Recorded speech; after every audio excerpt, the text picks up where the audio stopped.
జనన దోషము అని అంటే నక్షత్ర జనన దోషం అని అంటే ఆ నక్షత్రంలో జన్మించినప్పుడు కొంత దోష ప్రభావం నక్షత్రానికి అంటే ఉన్నవి 3 గణాలమ్మ.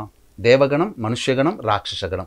ఇవన్నీ రాక్షస గణం. ఇవి 3 నక్షత్రాలు, 3 గణాలు కలిపితే 3 × 9 ఎంత 27. ఈ రాక్షసగణ నక్షత్రాల్లో జన్మించినప్పుడు దోషము. ఆ నక్షత్రాల్లో శాంతి జరిపించుకోమని శాస్త్రం చెప్పింది. కానీ దీన్ని ఏం చేస్తున్నారంటే ఈ మధ్య కొంతమంది లాభార్జన, ధనార్జన ధ్యేయంగా ఎదుటి వాళ్ళ మంచి చెడు ఆలోచించకుండా ఉన్న 27 నక్షత్రాల్లో ఒక 19 నక్షత్రాలు వెళ్ళబాడుతుంటారు.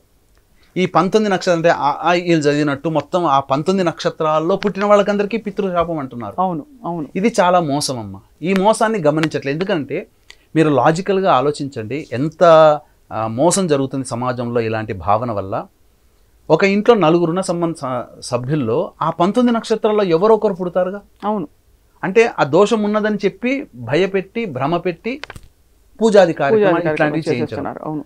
పితృదోషము, పితృశాపం అనేటువంటిది జరిగిన దుస్సంఘటనలు, ఇంట్లో దుర్మరణాలకి చేసుకోమని శాస్త్రం చెప్పింది. కానీ పుడితే పితృదోషము అని చెప్పి మరి చేయించడం అనేది ఎక్కడా లేదు.